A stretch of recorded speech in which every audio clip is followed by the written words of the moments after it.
Good afternoon. Welcome to another Caravan Catchup. I'm Alan. I'm Harry. And it's 5 days till our next trip. Away. But I'm going to tell you now, we squeaked A little sneaky weekend, a didn't little squeaky weekend this weekend. So we've been away, but we've still got 5 days to go. Right. To our next one. There's going to be another. There's going to be another review coming up of the campsite we've been to this weekend. But we decided on Wednesday we were going to try and grab a quick weekend Thursday. No, it was Thursday that you know you had the weekend off. So we just put a quickie one in. I was in work Thursday night. Oh, you were on night shift. And I finished Friday morning.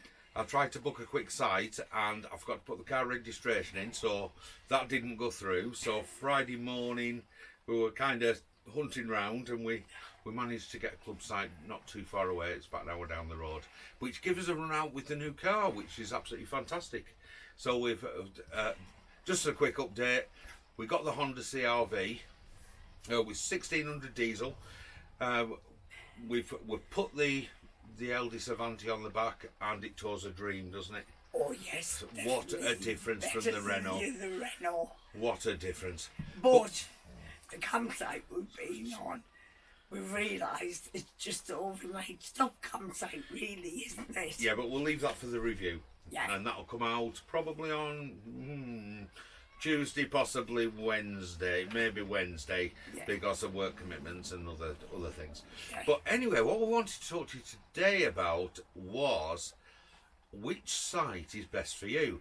We've been looking at a few different Facebook pages and forums, and people have been saying this site was not good because of kids kicking footballs or because of she's just fallen down. Your 5 day thing's fallen down. 5 days fallen down. because of we're a couple and we want it nice and quiet because of this, that, and the other. So I just wanted to try and touch on a few things as to how we choose campsites and why we choose what we choose. Now we've seen some fantastic reviews of some very large family motorhome and caravan and motorhome club sites in the Lake District, in Cornwall, all over the country. But us personally, we've chosen not to go to them sites, and the reason being is we're a couple. We like to do our own thing. We're not really into the hustle and bustle of entertainment and this sort of thing. We like to go for walks. We like to chill, relax, recharge, don't we? Yes. We're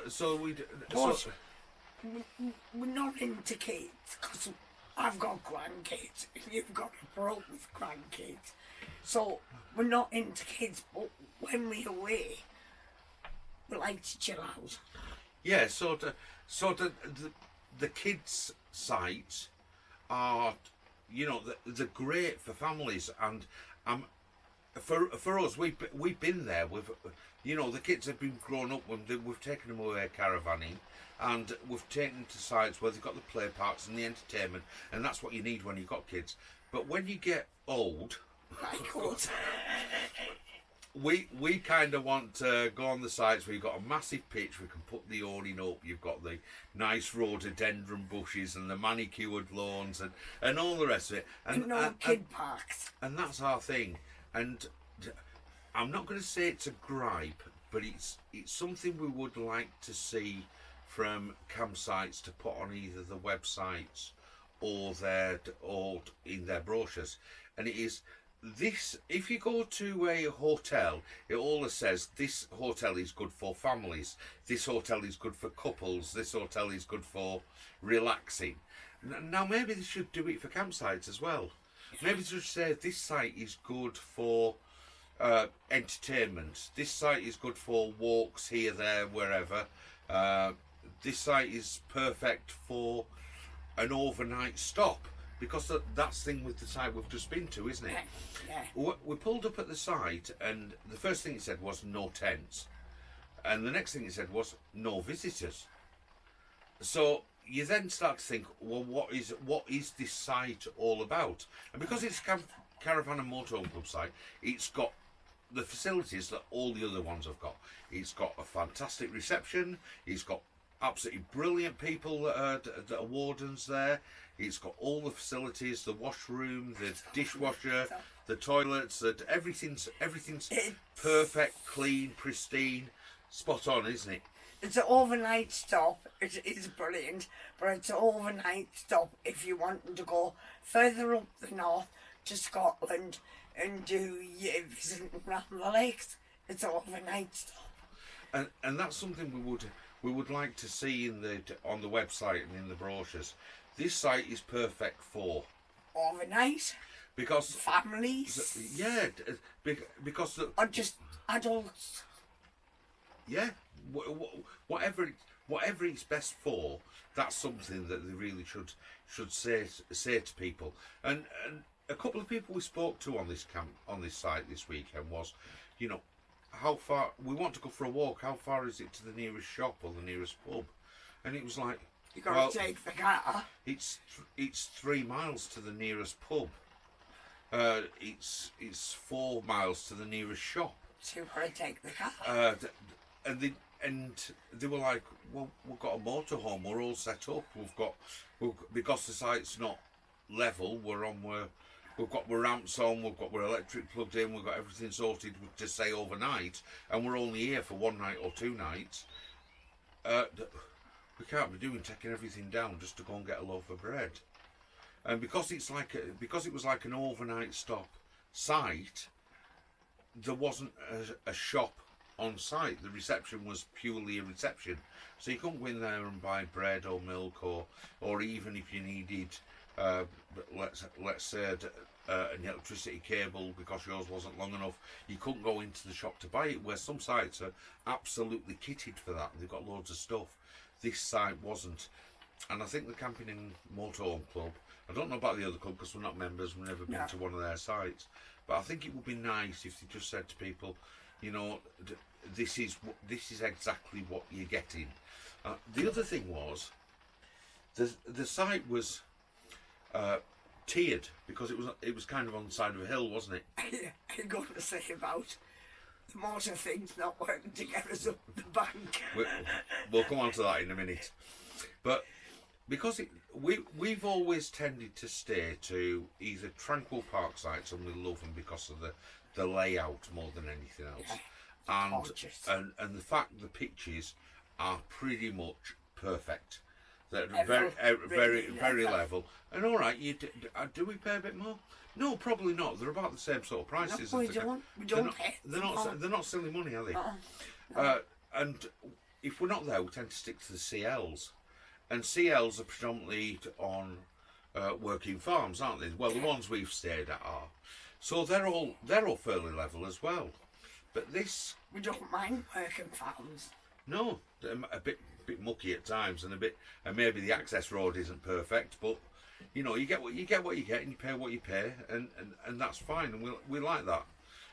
But we've gone onto a camping and motorhome club site, and to be quite honest, it's probably the most unlevel site we've ever been on.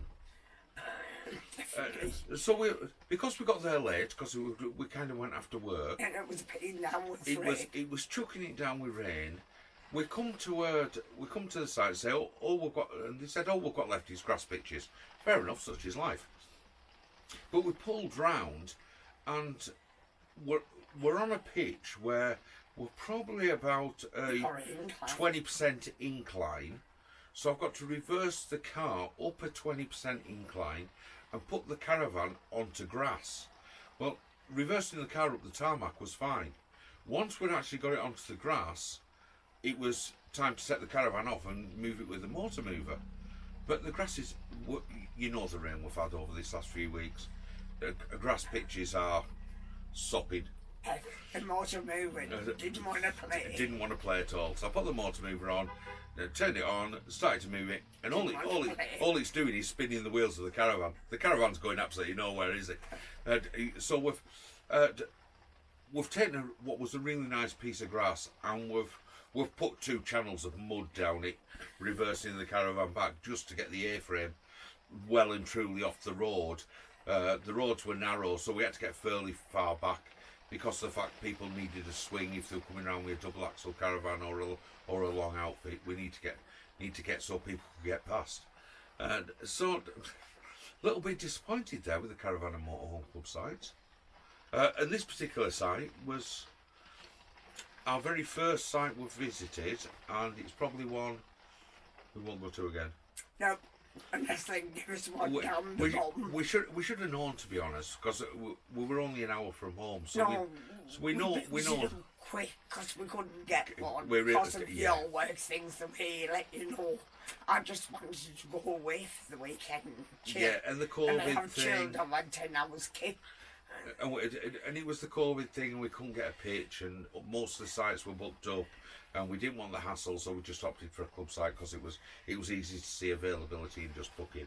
But anyway, that's kind of by the by. There's also the thing that, other than saying, you know, this is the perfect site for transitioning between. So if you were in Kent and going to Scotland, this little site would have been perfect for an overnight stop, Yeah, wouldn't it?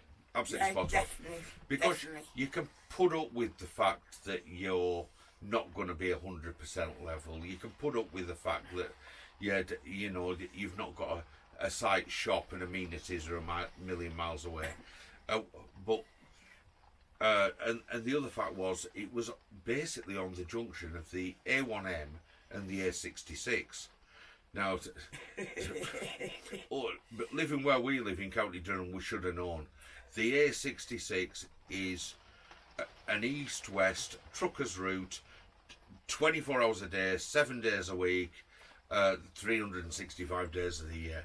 It's a busy, busy road, isn't it? Doesn't stop. For anyone who lives in the southwest, I'd acquaint it to the A303. For anyone who lives in the southeast, I'd acquaint it to the A2. It's a busy, proper busy road. It doesn't stop. It just doesn't stop, does it? No. And the noise was horrendous, wasn't Yeah. it? And even with earplugs, the road is actually slightly higher than the site. So when the trucks were going past, and they're going past on a dual carriageway at 60 mile an hour, the ground was actually shaking, and you could feel it inside the caravan. Yeah.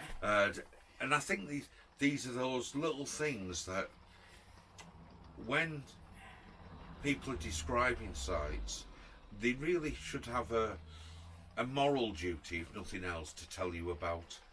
Not because for some people it won't matter, they'll still use those sites because they serve a purpose for what they're doing, and I know that is not a site that anybody in the right mind would go to for a week's holiday. Not at all. It's a transition site. I know sites where couples wouldn't go for a week's holiday because they are sites dedicated to children, and they've got all the facilities for kids. And there's other sites that families wouldn't go to because they really have that description of being for couples or maybe older people or people who are walking, hiking, cycling, this sort of thing.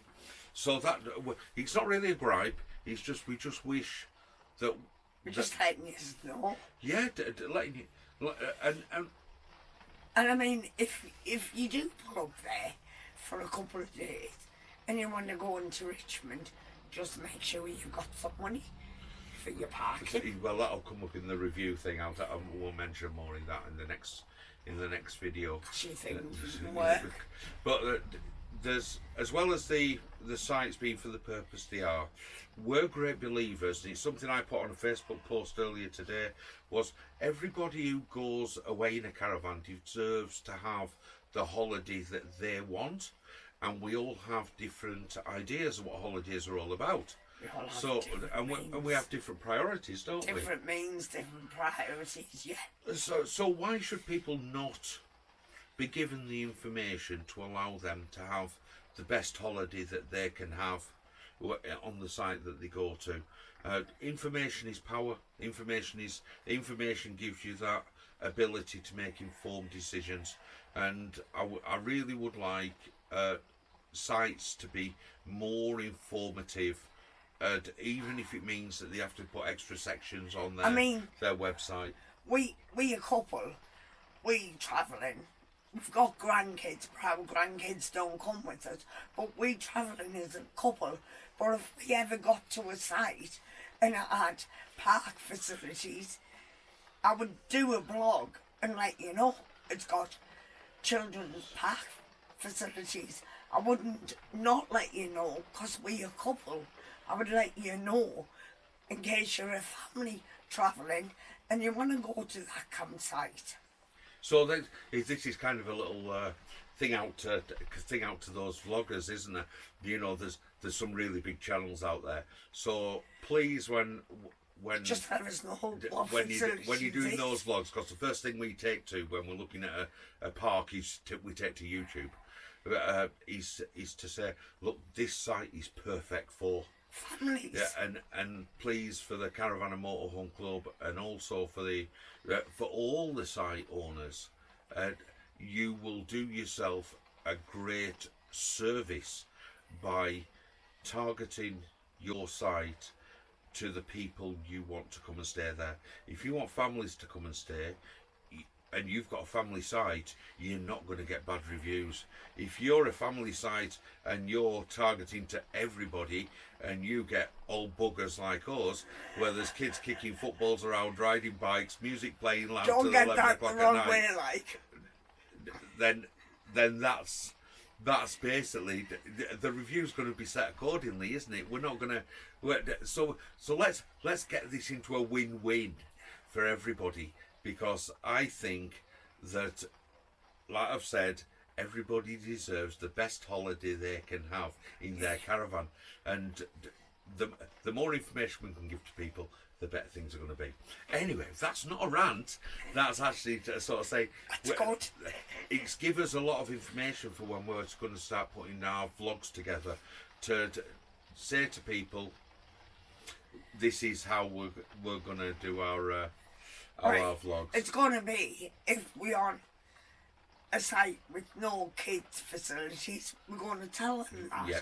But if we're on a site and we're two adults together, there's kids facilities there, we'll let you know. We're on this site with two adults with no children, or it's got children's facilities. That's all we can say. I think another important one as well is the dog walking facilities.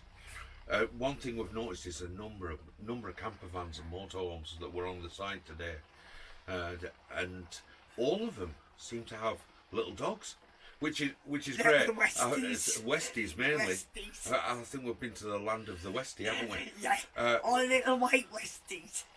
What we've not done is taken our dogs, and thankfully with this weather, because two dogs we've got in the pouring rain, the caravan would have stunk of wet dogs. And we haven't got little Westies. But I think we've got a husky and a bloody Shepherdor. Yeah, we've got two big dogs, so you can see why we're not taking them. But I think as well, when sites should say the size of the dog walking area.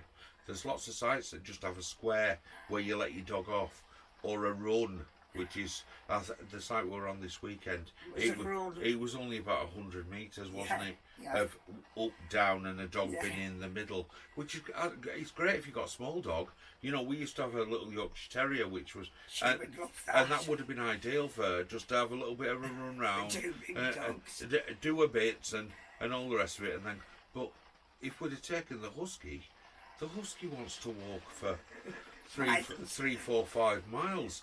You know, so a 2-minute walk up 150 yards and back is not quite a dog walk for a dog that size, you know. And we saw people there that had got collies and springers and things like that as well. So these are really active dogs. So how good is the dog walk? I know we watched a programme for one of the YouTube channels from Dan and Mazzy, the Travel Trolls. And they were down, I can't remember which site they were on, but it was a site down by a river, and they'd probably got a mile, 2 miles walk of, you know, where you could take, that was classed as the dog walk.